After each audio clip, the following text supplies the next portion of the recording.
Hey, la team, il y a à faire, oh, il y a encore à faire. Jude le boss, le vieux père a mal dienzen Makoso, comme ça, un dienzeli de sa maman. Il a traité de faux pasteur. Sur ce, je vous laisse regarder la vidéo et dites-moi en commentaire ce que vous en pensez sur ce bonne vision. Vous voyez apparaître dans les réseaux sociaux, c'est parce qu'ils viennent libérer un message.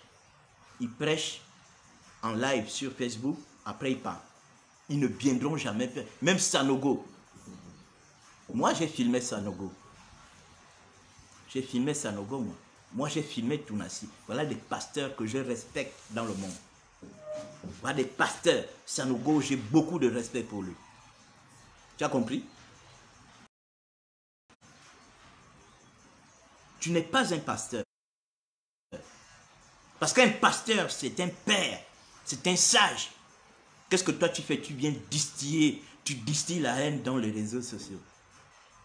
Tu distilles la haine dans les réseaux sociaux. Tu es là sur tous les buzz.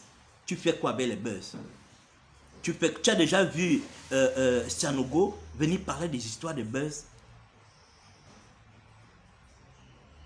On agresse Aya Robert, tu viens parler. Tu veux démontrer. Tu es là maintenant à la recherche de tous les buzz. On agresse Emmanuel Keïta. Tu es là, tu sors. Pour venir parler. Je ne sais pas ce que tu veux démontrer. Nous tous, nous avons vu les images. Nous tous, nous avons vu les images. Je ne sais pas, tu fais des lives inutiles, mobilisés. Heureusement que tu as un groupe de moutons que tu mobilises pendant, je ne sais pas, 2 heures ou 3 heures de temps en train de te suivre. Parce que ce que tu racontes, normalement, un blogueur, c'est quelqu'un qui fait un live maximum 1h30. 1h30. Mais tu vas mobiliser les gens pendant 2 heures, 3 heures. Parce que tu fais quoi? Et tu cries. On ne sait pas pourquoi tu cries. Tu es dans ton studio seul. Là, je suis là chez moi. Ma femme est sortie avec les enfants. Hein? Je n'ai pas besoin de crier. Je suis là tout seul. Est-ce que j'ai besoin de crier? Tu es dans ton studio, tu cries. Parce que tu penses que c'est en criant que tu feras mieux comprendre. Ou bien tu feras mieux entendre ce que tu dis. Hein? Les réseaux sociaux sont en train de te rendre fou. Et sincèrement, j'ai pitié de toi. Tu dois demander. Moi, en tout cas, je vais rentrer en contact avec le pasteur Sanogo. Il faut qu'on te fasse une délivrance. Sincèrement, il faut qu'on te fasse une délivrance. Là, tu es allé trop loin. Là. Tu es déjà trop loin. Tu es allé trop loin. Et tu ne peux pas continuer. Tu ne peux pas continuer de porter l'étiquette d'un pasteur. Tu ne peux pas continuer de te prévaloir être le président de l'association des pasteurs alors que tu n'as plus rien de tout ça. Ça devient comme une fonction politique et tu deviens un danger pour les autres pasteurs de la Côte d'Ivoire. En fait, on t'utilise maintenant comme un espion parce que ce que vous devez savoir, c'est que les églises sont énormément espionnées par les hommes politiques.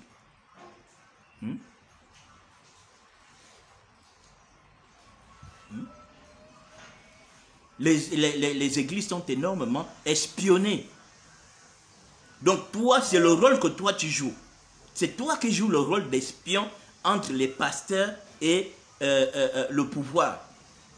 S'il y a des pasteurs qui ne sont pas d'accord et tout ça là, qui n'aiment pas Alassane ou bien machin, c'est toi qui es là qui transporte, qui fait ce transport d'informations là. Tu as compris? C'est le travail que tu fais. En dehors de ça, tu ne fais rien d'autre. Normalement, au niveau de la corporation pastorale aujourd'hui, tu ne rapportes plus rien. Tu dis, oh voilà, tu représentes 10 000 pasteurs. Quels sont ces 10 000 pasteurs? Et les pasteurs voient tous les désordres que tu fais dans les réseaux sociaux. Parce que tu penses que quand tu es dans les réseaux sociaux, tu es seul de quoi? C'est-à-dire que personne d'autre ne te voit, tu es le seul. Hein? C'est ça?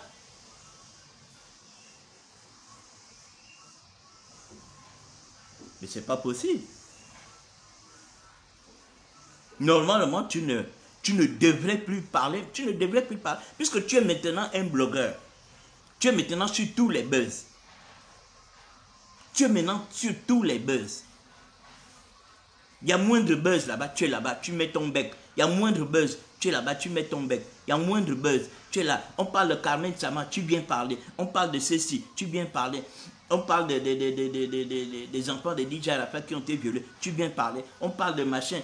Mais à la fin, tu deviens ridicule.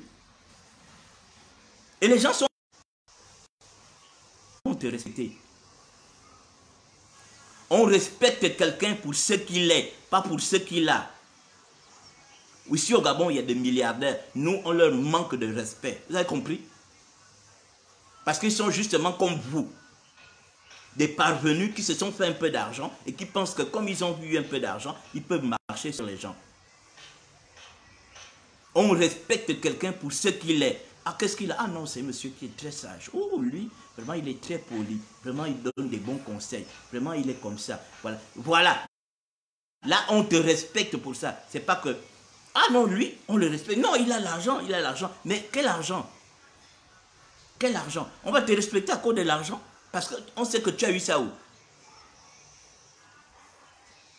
Parce que tu tombes sur des gens, tu surfes sur la misère des gens, tu surfes sur la misère des gens, et tu brandis quelques billets, tu penses qu'on va te respecter à cause de ça? Tu penses qu'on va te respecter à cause de ça? Parce que tu viens déposer des liasses, tu viens machin et tout, tu viens et tu penses que c'est tout le monde qui court après l'argent, c'est tout le monde qui s'agite quand il voit de l'argent.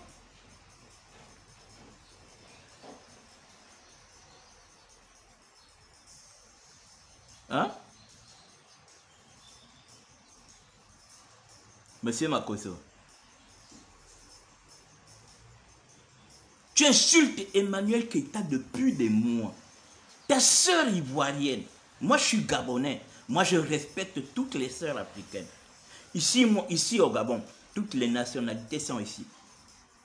Je respecte tout le monde. Parce que dans ma tête, je me dis que seules les montagnes ne se rencontrent pas. Je ne peux pas faire du mal à un étranger dans mon pays. Parce que la Bible le recommande même. De ne pas faire du mal à un étranger. Moi, en Afrique de l'Ouest, là, j'ai mes neveux, mes nièces, plein qui apprennent là-bas. Il y a certains qui apprennent au Sénégal, d'autres apprennent en Côte d'Ivoire, d'autres apprennent au Maroc, d'autres apprennent en Tunisie. Donc, je ne peux pas me permettre de faire du mal à un étranger ici, parce que j'ai des enfants qui sont à l'étranger aussi. Et je connais le savoir-vivre. Voilà des gens, des rejetés de la société, qui viennent polluer la toile. On a besoin des jeunes. Toi, Makoso, ta vie est un témoignage. Tu devrais utiliser ta vie pour... Tu devrais utiliser ta vie pour témoigner. Tu étais un grand bandit. Tu as fait la prison. Maintenant, aujourd'hui, tu es devenu pasteur. Tu dois pouvoir encadrer la jeunesse. Demander à la jeunesse de regarder où moi j'étais. Moi, j'ai dormi dans des maisons en cabane. J'ai dormi comme ça. Je ne mangeais pas. Je ne faisais pas ça. Je ne faisais pas ci. Regardez aujourd'hui, gloire à Dieu, je suis devenu un serviteur de Dieu. J'ai eu une femme, j'ai eu des enfants. Aujourd'hui, j'ai de l'argent. Voilà, je fais des affaires. Voilà des choses que tu dois parler dans les réseaux sociaux pour motiver la jeunesse africaine, pour motiver la jeunesse ivoirienne, au lieu de faire tout le cinéma que tu fais à longueur de journée dans les réseaux sociaux. Tu as compris? Tu devrais être un modèle pour la jeunesse ivoirienne.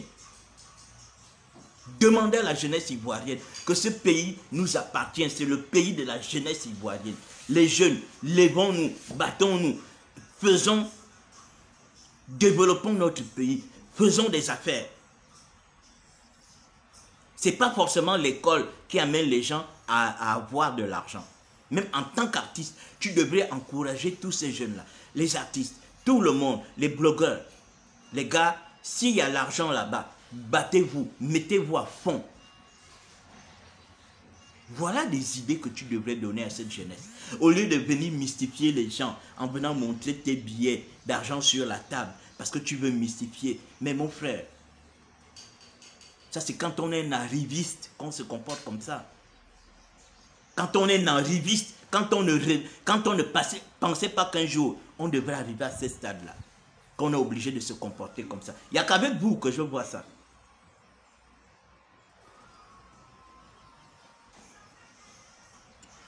Il n'y a qu'avec vous qu'on voit ça. Vous venez vous vanter de votre richesse. Quelle richesse?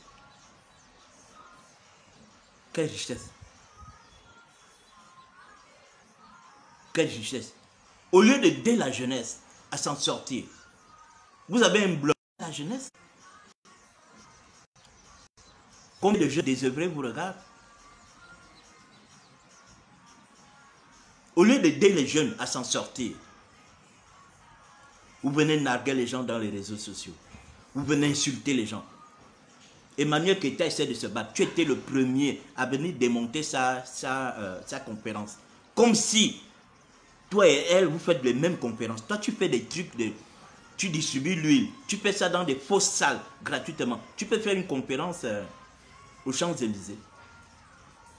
Est-ce que tu peux faire une conférence aux Champs-Élysées? Hein? Tu peux faire une conférence aux Champs-Élysées. Quand tu viens critiquer la Ekaland qui ne sont pas venus, machin et tout ça là, tu connais toutes les personnes qui ont acheté des billets. Tu connais toutes les personnes qui ont acheté des billets, qui sont venues. Donc tu t'en tiens aux mensonges de monsieur et madame Gérant qui disent qu'ils n'ont pas vendu des tickets, c'est ça? Alors que la salle était archi pleine. Et puis, même si elle ne fait pas le plein, de quoi je me mêle? En quoi ça te consterne? Est-ce que vous faites les mêmes choses? Emmanuel Keïta, c'est une femme, mais vous êtes en pleine concurrence avec elle. Toi, avec le gorille là qui est aux États-Unis là.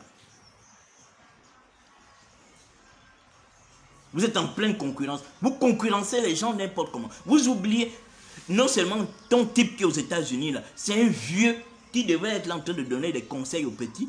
Toi, il paraît, tu es un serviteur de Dieu entre griffes. Tu devrais être là en train de motiver la jeunesse.